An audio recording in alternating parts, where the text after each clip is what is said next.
Start చేద్దామండి. Let's close our eyes. 3 సార్లు ఓంకారం చెప్పి ముందుకెళ్దాం.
ఓం నమ శివాయ. జై గురుదేవ్. యా ఓ, ఆ.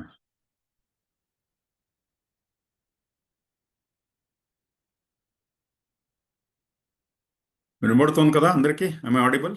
Yeah yeah very good. So ఈరోజు మనం మ్, ఒకసారి నిన్నేం జరిగిందో ఒక్కొక్క సూత్రాలని జ్ఞాపకం చేసుకుని ఆ తర్వాత ఈరోజు ముందుకెళ్ళిపోదాం. మ్. నిన్న మనం చూసింది. ఈరోజు అందరికీ శివసూత్ర జ్ఞాన చర్చకి స్వాగతం, సుస్వాగతం. ఈరోజు నిన్న చూసిన కొన్ని సూత్రాల్లో మొదటవ సూత్రం వచ్చి బీజావధానం. మొదటవ సూత్రం అంటే గురుగారు ఏం చెప్తున్నారు అంటే మన లోపల సంతోషం అనే ఒక విత్తనాన్ని దాన్ని వేసుకుందాం. శివతత్వం అనే విత్తనాన్ని మనలో నాటుకుందాం. శాంతతత్వం అనేది, ప్రసన్నతత్వం అనేది, మిగిలిన పనికిరాని కలుపు ముక్కలు, ద్వేషము, ప్రేమ, ద్వేషము, కోపము ఇవన్నీ ఉన్నాయి కదా, ఇటువంటిదన్నీ తీసేద్దాం మన లోపల నుంచి. అందుకే బీజావధానం అదొకటి చెప్తున్నాం. రెండవది వచ్చి ఆసనస్థ సుఖం హృదయ నిమజ్జతి. మంచి ఆసనంలో కూర్చొని హృదయంలో నీ మనస్సుని హృదయంలో పెట్టుకుని ధ్యానించు. ఓకే, ఇది దాని గురించి చెప్తున్నాను. నిన్న దాని గురించి చాలా చూసాం మనం అన్నీ. ఇది రెండవ సూత్రం మనం నిన్న చూసింది. ఆ? మూడవ సూత్రము స్వమాత్ర నిర్మాణమాపాదయతి. మనలో ఉన్న చైతన్యాన్ని మనమే పెంచుకోవాలి. ఓకే, ఎందుకంటే అది తగ్గిపోతూ ఒక్కొక్కసారి దాన్ని పెంచుకునే ఒక ప్రయత్నం మనమే చేయాలి. ఇంకోరెవరు చేయరు మన కోసం. అందుకే స్వమాత్ర నిర్మాణమాపాదయతి. ఇది మనం ఏం చేస్తామంటే సుఖంగా సంతోషంగా ఉండాలనే దానికి మన పురుషార్థం వేయం. దేనికో పురుషార్థం వేస్తాం. గురుగారు ఏం చెప్తారంటే సంతోషంగా ఉండడానికి, సుఖంగా ఉండడానికి, సుఖం అంటే శరీర సుఖం కాదని చెప్పేది ఇక్కడ, మానసికంగా గురుగారు చెప్తున్నారు. దాని గురించి చెప్తున్నారు. ఓకే, ధ్యానముతో కలిగేటువంటిది మన చైతన్యాన్ని మనమే పెంచుకోవాలి. ఇది నెక్స్ట్. తర్వాత విద్యా వినాశే జన్మ వినాశ.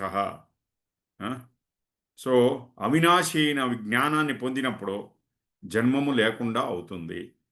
అవినాశి అయిన జ్ఞానం అంటే ఏమిటి? నేను ఈ శరీరం కాదు, నేను శుద్ధ చైతన్య స్వరూపుణ్ణి. మనం శరీరంతో మనల్ని మనం గుర్తించుకుంటాం. నేను శరీరం కాదు.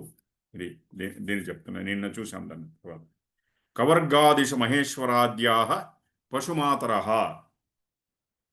ఇప్పుడు ఈ మంత్రములు ఉన్నాయి కదా, దాంట్లో ఎన్నో బీజాక్షరాలు ఉన్నాయి. దాన్ని మంత్రోచ్చారణ చేసేదాని నుంచి దాని నుంచి వచ్చేటువంటి ఒక ఫలం ఉంది కదా, అది పరిమితమైన ఫలం. అయితే ధ్యానము, సమాధి నుంచి మన చైతన్యంలో మనం ఒకటయ్యే దాని నుంచి వచ్చేటువంటి ఫలం ఉంది కదా, అనంతమైన శక్తి అది. అర్థమవుతుంది కదా, అదొకటి. ఏ దళ ఏ మంచి చేసినా దాని నుంచి వచ్చేటువంటి ఫలం ఉంది కదా, అది కూడా కొద్ది కాలానికే ఉంటుంది, అనంత కాలానికి ఉండదు. చెడు చేసినా కూడా అదే అనంతకాలానికి అది ఉండదు, కొద్ది కాలమే ఉంటుంది. అందుకోసం గురుగారు ఏం చెప్తున్నారంటే ఒక ఏమి దివ్య చైతన్యం మన లోపల ఉన్న చైతన్యం ఉంది కదా, ఆత్మతత్వం, దానికి అనంతమైన శక్తి ఉంది. నెక్స్ట్ సూత్రం వచ్చి త్రిషు చతుర్థ తైలవదాసేచ్యం.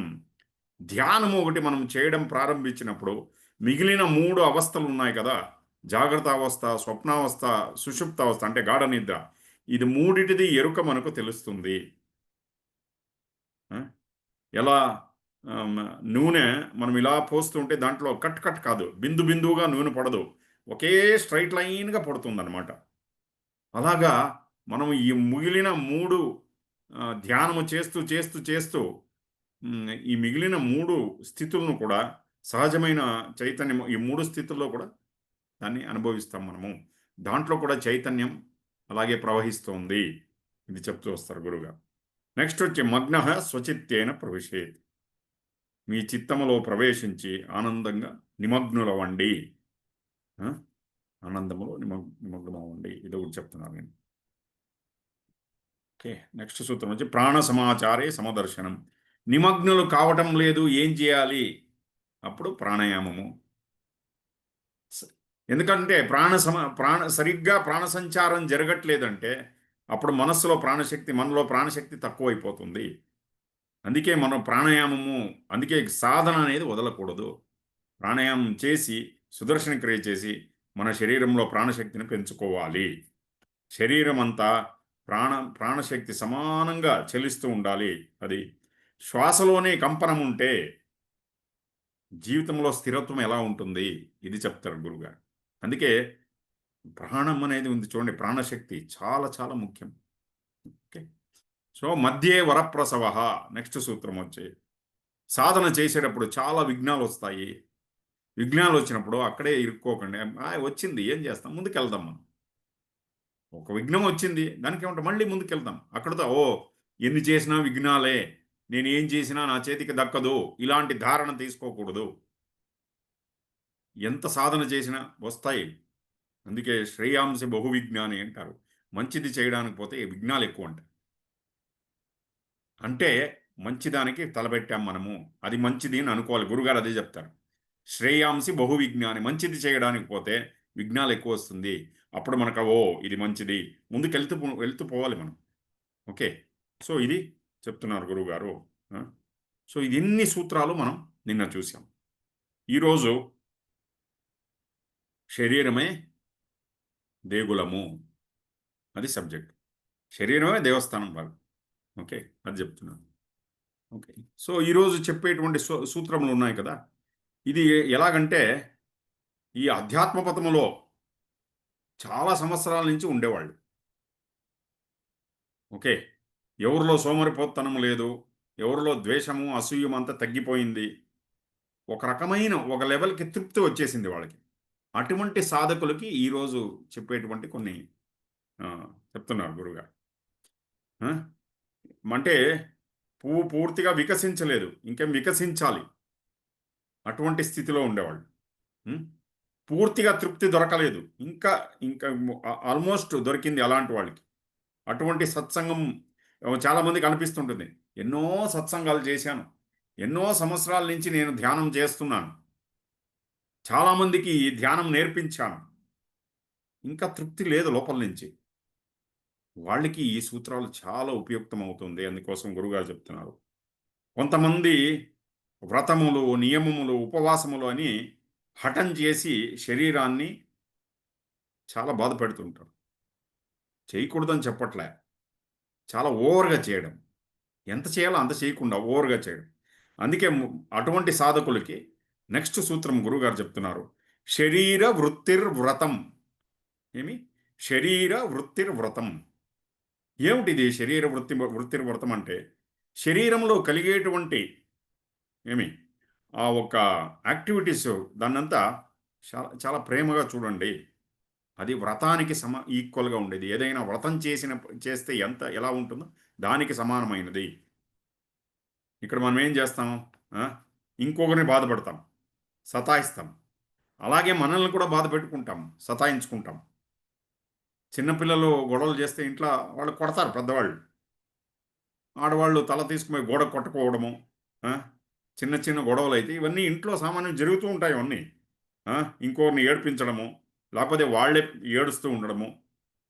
అంటే నేను ఇది జనరల్గా చెప్తున్నాను.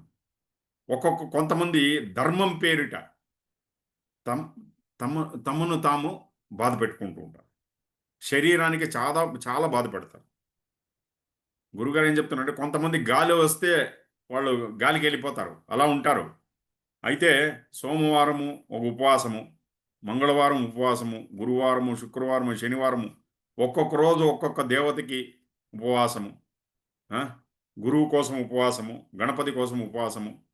వారంలో 3 రోజులు ఉపవాసం చేస్తారు. పోతే పని ఏం తినరా అంటే ఇంకేదేదో తింటారు ఉపవాసం పేరిట.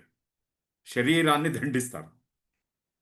శరీరాన్ని ఇలా దండిస్తే శరీరంలో కలిగేటువంటి వృత్తులు, శరీరంలో కలిగేటువంటి వృత్తి ఏమంటే శరీరం అప్పుడప్పుడు ఆకలిస్తే ఏదైనా ఆహారం పెట్టమని అడుగుతుంది శరీరం. దప్పిక కలిగితే కొద్దిగా నీళ్లు కావాలని అడుగుతుంది. రెస్ట్ కావాలంటే కాస్త రెస్ట్ ఇమ్మని అడుగుతుంది. ఇది వృత్తులు, శరీరం యొక్క వృత్తులు అవి. ఆ? మలమూత్ర విసర్జనలో ఇవన్నీ. దీనికే మనం దెబ్బతీస్తే ఎప్పుడేమవుతుందంటే శివుడిలాగా అవడం ఎలాగా? శివతుల్యో జాయతే. ఇది మొదటవ సూత్రం ఈరోజు. రెండవ సూత్రం శివుడిలాగా అవడం ఎలాగా? ఈ శివతుల్యో జాయితే అంటే శివుడిలాగానే కనబడతారు ఆయన భక్తులు. అర్థమవుతుంది కదా? శివుడిలాగానే కనబడతారు. ఓకే. చాలామంది చూడండి, సాధు సాధువులు అంటారు, సంత సంతలు అంటారు. అంటే సంత అంటే సెయింట్ అంటారు, సెయింట్ అని. ఓకే. వాళ్ళ ముఖంలో ఎటువంటి ప్రసన్నత కనిపించదు, ఎటువంటి శాంతి, ఆ ముగ్ధత అనేది కనిపించదు. ఎందుకంటే శరీరాన్ని ఓవర్గా హింసించుకోవడం, శరీరాన్ని ఎంత కావాలో ఎక్కువగా, దానికన్నా ఎక్కువగా దండించడం, ఇది కారణము. ఇది చెప్తున్నారు గురుగారు. ఎంత కావాలో అంత కాదు, దానికన్నా ఎక్కువగా దండించడం శరీరాన్ని. ఉం? ఓం నమ శివాయ.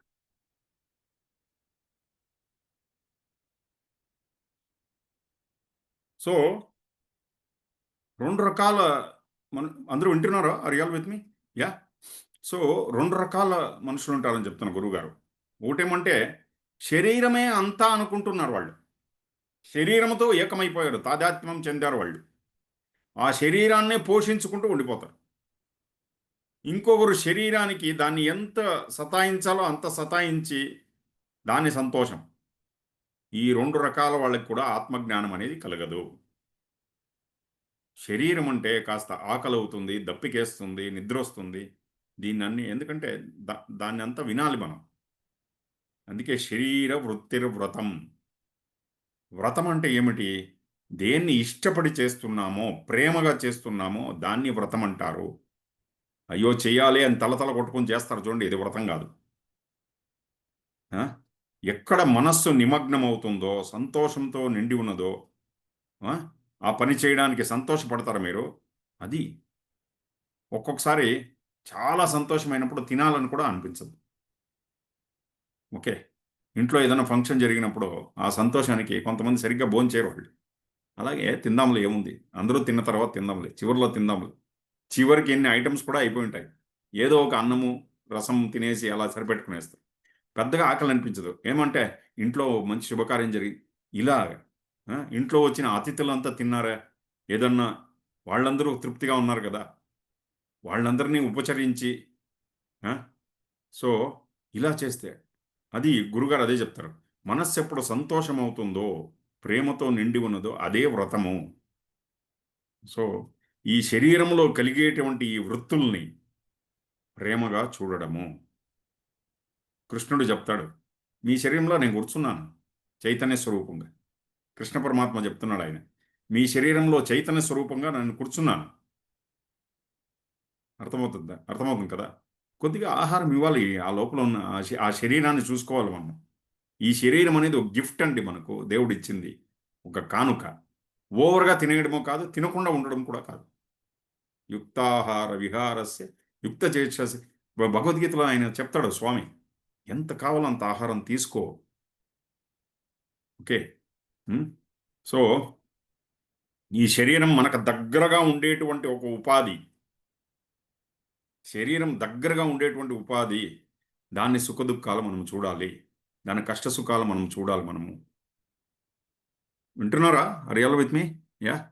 సో, మనం ఒక్కోసారి మనం ధ్యానం దీంట్లో ఈ అధ్యాత్మ పథంలో ఉన్నప్పుడు మనస్సు చాలా సూక్ష్మంగా అయిపోతుంది.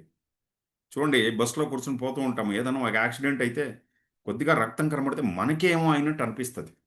అయ్యో! అని చూడండి అనిపిస్తది చూడండి. అక్కడ ఎవరో వచ్చి చెప్తారు, అక్కడ యాక్సిడెంట్ అయిపోయింది. వాళ్ళకేమో అయిందండి అంటే మనకే అయినట్టు అనిపిస్తది. ఎందుకంటే చాలా సూక్ష్మమైన మనస్థితి వచ్చినప్పుడు ఇంకోరి కష్ట సుఖాలు కూడా నాకే అయిందేమో అని అనిపిస్తది మనకు. ఓకే. అందుకే ఈ శరీరంలో జరిగేటువంటి దానికన్నిటికి శరీరాన్ని దండించే అధికారము మనకు లేదు. అందుకే గురుగారు ఏం చెప్తారంటే, శరీరానికి ట్రబుల్ చేయకండి, సతాయించకండి. ఉపవాసం చేయండి. చేయకండి అని చెప్పట్లే. అయితే శక్తి ఉండాలి చేయడానికి. ఒక్కొక్కసారి తీర్మానం శక్తి ఉండదు ఉపవాసం చేయడానికి. అప్పుడు కూడా శరీరాన్ని సతాయిస్తే, అలాగని ఓవర్‌గా తినేసేది కాదు. ఇప్పుడు ఏకాదశి రోజు అన్నం తినకూడదు. సరే, ఉప్మా, అరటిపళ్ళు, ఇంకోటి, మరొకటి అంతా ప్రతిరోజు తినేదానికన్నా మూడొంతులు ఎక్కువగా తినేసింటాం. అది అలా కాదు. సో, అందుకోసం గురుగారు శరీరాన్ని ఎక్కువగా మనం దాన్ని ట్రబుల్ చేసి సతాయించేది వద్దు. శరీర వృత్తిర్వ్రతం ఇది ఒకటనమాట. నెక్స్ట్ సూత్రం కథా జపః అని. గురుగారు ఏం చెప్తారు? కథా జపం అంటే మనం మాట్లాడే ప్రతి ఒక్క శబ్దము కూడా ప్రేమపూర్వకంగా ఉండాలి. ఒక సిద్ధ పురుషుడి లక్షణం ఇది. ఎవరు సాధన చేస్తున్నారో వాళ్ళు మాట్లాడేది చూడండి. ఓకే. ప్రతి ఒక్క మాటల్లోనూ ప్రేమతో నిండి ఉంటుంది. సాధన చేసేటువంటి.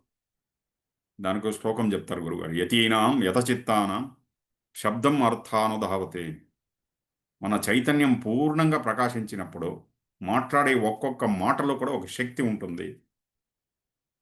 ప్రేమతో నిండి ఉంటుంది ఆ మాటలో. లేకపోతే ఏదో నాటకీయంగా బాగున్నారా అంటారు. వాళ్ళకి నిజంగా బాగున్నారా అని అనిపించట్లే. లోపల నుంచి అడగాలని లేదు. బాగున్నారా అని అడుగుతాం. ఆ! సో, ఏ ఊరు మీది అని అడుగుతారు. మళ్ళీ మళ్ళీ ఇంకోసారి అడుగుతారు. 3, 4 సార్లు. అడిగిందే మళ్ళీ మళ్ళీ అడుగుతూ ఉంటాం. ఊరికే ఔపచారికమైన మాటలు. మాట్లాడాలని లేదు. అయితే ఏదో పనికిరాని మాటలు ఇలా మాట్లాడుతున్నాం. బాగున్నారా అని దాని వెనకాల ఒక ఒక కన్సర్న్ అనేది ఉండదు.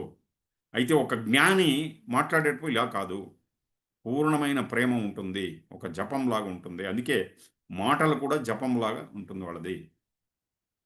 అందుకే గురుగారు చెప్తే మాట్లాడే ప్రతి ఒక్క మాటని చాలా జాగరూకతతో, ప్రేమపూర్వకంగా ఏదో ఉపచారానికి అడగాలి కదా! అలా కాదు. అందుకే కథా జపం. జపం అంటే ఏమిటి? ఇక్కడ చెప్తున్నా. జపం అంటే ఏమిటి?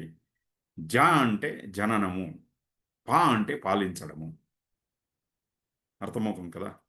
ఏది ఆ ఒక్క శక్తి మన మనస్సులో పుడితే మన జీవితం పాలించబడుతుందో, అధ్యాత్మంలో మనల్ని ఊర్ధ్వగామి అంటే చూడండి, ఊర్ధ్వగామి అంటే ఏమిటి?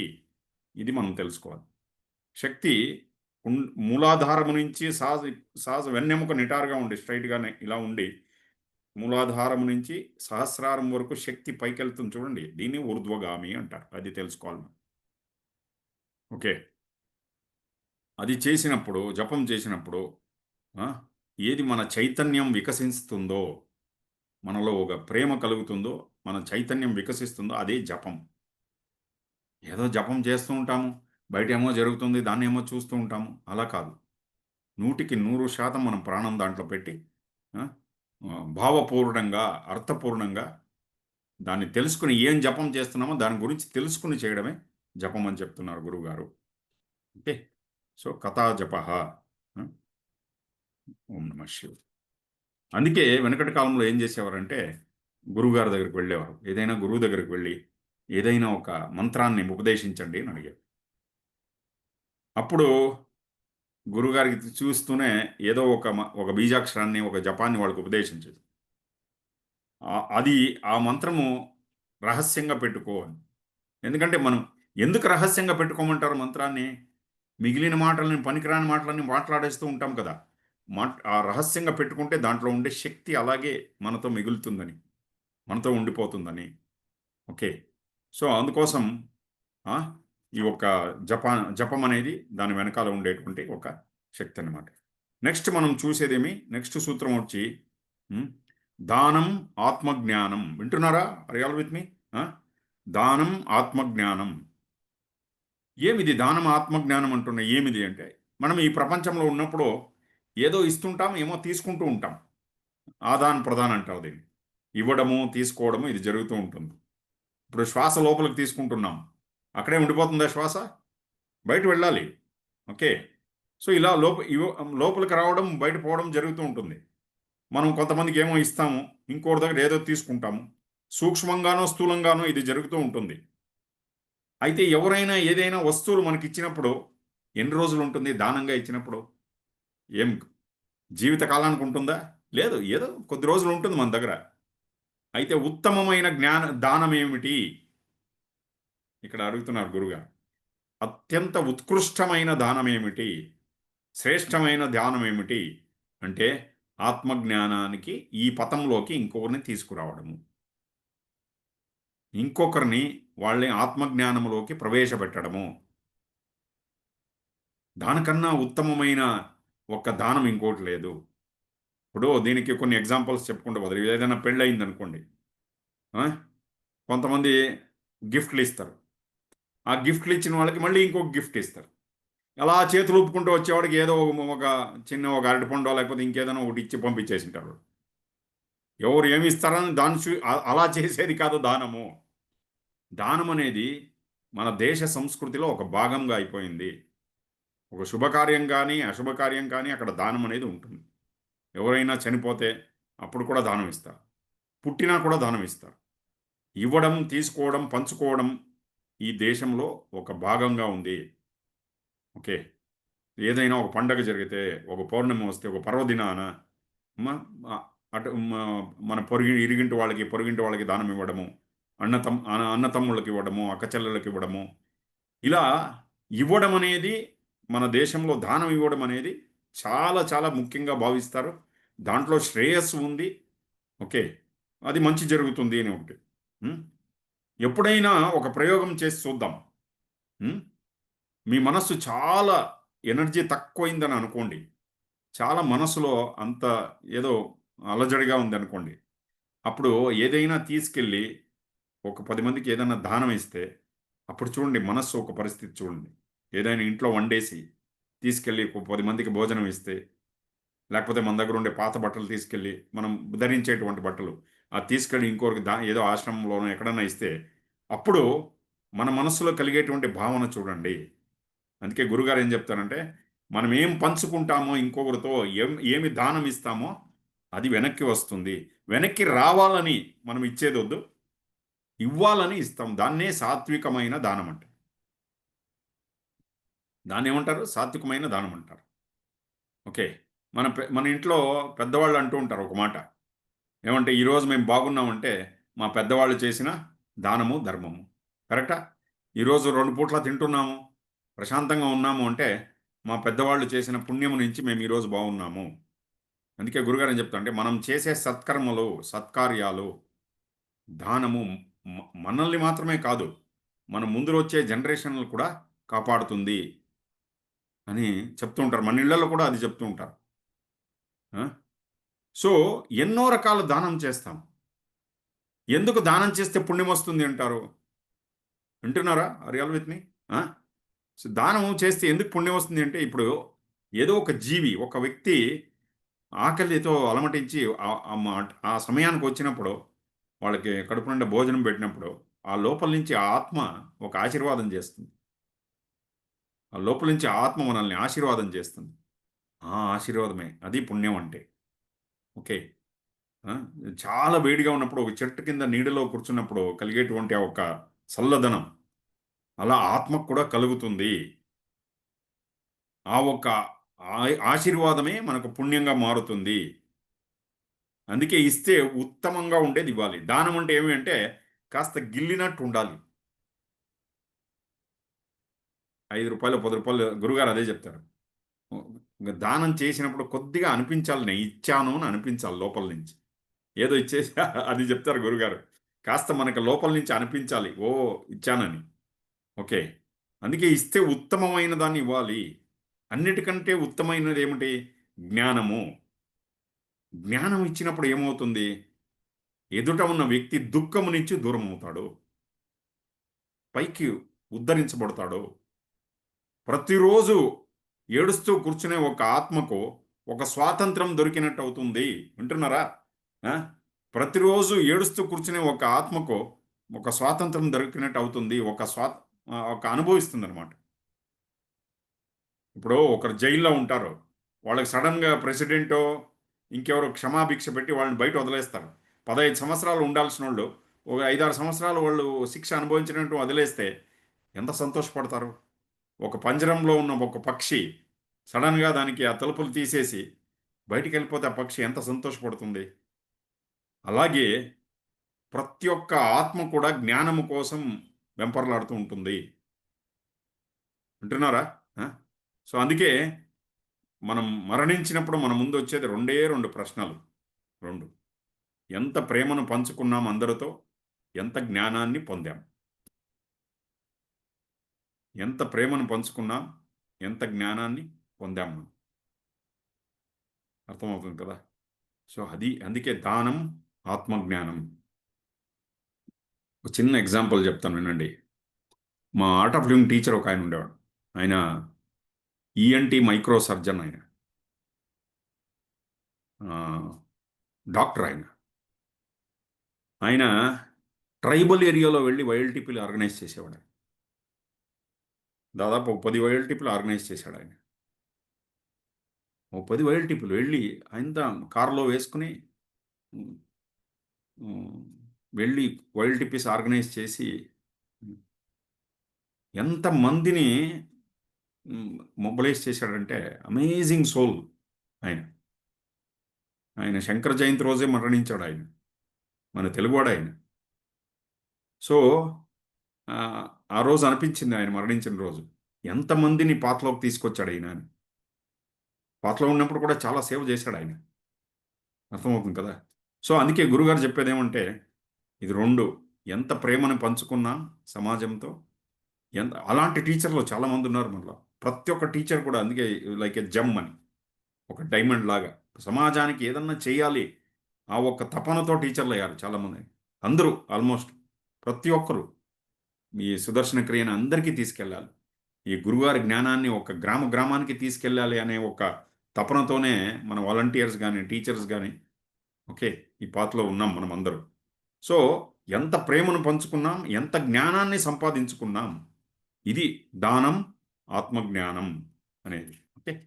నెక్స్ట్ సూత్రం వచ్చి విద్యా శరీర సత్తా మంత్ర రహస్యం. ఒక్క నిమిషం అండి. విద్యా శరీర సత్తా మంత్ర రహస్యం. సో గురువు నుంచి ఉపదేశితమైన మంత్రము ఓకే దాని శక్తి శరీరమంతా పసరిస్తుందన్నమాట. ఎప్పుడు మంత్రజపం చేస్తామో అప్పుడు ఆత్మలో చైతన్యంలో ఆత్మ చైతన్యం అంతా ఒకటే. మనస్సులో ఒక పరిణామాన్ని కలుగజేస్తుంది అది. దానికి మంత్రస్నానం అంటారు. స్నానాల్లో ఒకటే శరీరానికి చేసే ఒక స్నానమే కాదు. ఓకే. మంత్రస్నానం ఉంది, ధ్యాన స్నానం ఉంది, మృత్తికా స్నానం ఉంది. అంటే మట్టి అంతా పూసుకునే వాళ్ళకి మృతికా స్నానం చేస్తారు. ఇలా రకరకాలైన స్నానాలు ఉన్నాయి. మంత్రస్నానం అంటే ఏమిటి? కళ్ళు మూసుకుని జపం చేస్తూ ఉంటే చైతన్యం ప్యూర్గా మారిపోతుంది మన చైతన్యం. అలాగే ధ్యానం చేస్తే కూడా అలా అనిపిస్తుంది. ప్రాణస్నానం, ప్రాణాయామం చేసినప్పుడు అదొక రకమైన స్నానం. అర్థమవుతుంది కదా? స్నానాల్లో రకరకాలైంది ఉంది అది. సో అది మనలో ఒక పరిణామాన్ని కలగజేస్తుంది. అలాగే సత్సంగంలో కూర్చున్నప్పుడు, నామస్మరణ చేసినప్పుడు, మంత్ర ఉచ్చారణ చేసినప్పుడు అది కూడా స్నానం లాగా. అందుకే జపము 24 గంటలు చేయాలి అలా ఏం లేదు. రోజుకి ఒక హాఫ్ అన్ అవర్ 1 అవర్ జపం చేయడం కరెక్ట్. ఎలాగంటే మంత్రస్నానం లాగా. స్నానం ఎంతసేపు చేస్తాం? రోజంతా స్నానం చేస్తామా? రోజంతా మనం బాత్రూంలో ఉంటామా? ఓకే. లేదు. ప్రతిరోజు పళ్ళు తోముకుంటామంటే రోజంతా తోముకోం కాదు. పొద్దున్నే లేచి ఒకసారి తోముకుంటాం, రాత్రి పడుకునేటప్పుడు ఒకసారి తోముకుంటాం. ఆ? సో అలాగా నిరంతరంగా నామస్మరణ చేయడానికి కాదు, ఎందుకంటే ప్రపంచంలో మనం ఉండాలి కదా! సో, అందుకోసం కాస్త నామస్మరణ, కాస్త ధ్యానము, కాస్త ప్రాణాయామము, అలాగే శరీరానికి కూడా శౌచం పాటించాలి. అది కూడా మనం. ఓకే. ఇది, ఇది చేస్తూ ఉండాలి మనము. లోపల ఖాళీ అయిపోవాలి లోపల నుంచి. గురువుగారు అదే చెప్తారు. కృష్ణుడు భగవద్గీతలో మాట చెప్తాడు. సూత్రే మణిగణా ఇవ. ఇదొక సూత్రం. అది భగవద్గీత సూత్రే మణిగణా ఇవ. మీరందరూ ముత్యములు ఉన్నట్టు, మీరందరూ రత్నాలు ఉన్నట్టు. అయితే లో ఒక లోపల ఒక హోల్ లేని ముత్యం ఉంది చూడండి. రంధ్రము లేని ముత్యము. అది దేనికన్నా ఉపయోగానికి వస్తుందా? లేదు. దాంట్లో దారం పోదు. దాన్ని ఒక హారంలా కూడా చేయలేము. అందుకే లోపల నుంచి ఖాళీ అయిపోవాలి ముత్యము. ధ్యానముతో ఖాళీ అయిపోవాలి. జ్ఞానంతో ఖాళీ అయిపోతే అప్పుడేమవుతుందంటే, దాంట్లో నేను చైతన్య రూపంగా ప్రవేశిస్తానని చెప్తాడు కృష్ణ పరమాత్మ. అందరూ ముత్యములు, రత్నముల్లాగా అయితే నేను లోపల నుంచి ఖాళీ అయిపోతే, నేను సూత్రములాగా లోపల అందరి లోపంలో చైతన్య రూపంలో ఉన్నా. అందుకే కృష్ణ పరమాత్మ చెప్తాడు భగవద్గీతలో, నేను అందరి లోపల ఉన్నాను, అందరూ నాలో లేదు. నేను అందరి లోపల చైతన్య రూపంలో, ఆత్మ రూపంలో నేనున్నాను. సూత్రే మణిగణా ఇవ అని అని చెప్తున్నారు. అందుకే అన్నిటికీ వాల్యూ ఇవ్వాలి. శరీరానికి కూడా మనం రెస్పెక్ట్ ఇవ్వాలి. ఇదొక గిఫ్ట్ లాగా మనం శరీరాన్ని జాగ్రత్తగా కాపాడుకోవాలి. ఎంత తినాలో అంతే తినాలి. ఇంద్రియాలని ఎడాపెడా వాడుకోవడం కాదు. ఓహ్! బాగా నాలుక బాగా చూసేయొచ్చు కళ్ళు. ఎడాపెడా వాడుకుంటే ఇంద్రియము మొద్దుబారిపోతుంది. అందుకే గురుగారు ఏం చెప్తారంటే, శరీరాన్ని ఎంత కావాలో అంతే వాడుకోవాలి. ప్రతి ఒక్క దానికి ఒక వాల్యూ ఇవ్వాలి మనము. ఈ శ్వాసకి, ఈ శరీరానికి అన్నిటికీ వాల్యూ ఇవ్వాలి అని చెప్పి, ఈరోజు ఒక శివసూత్రం ఇక్కడితో సంపన్నమైంది. Thank you. ఓం నమః శివాయ. జై గురుదేవ్.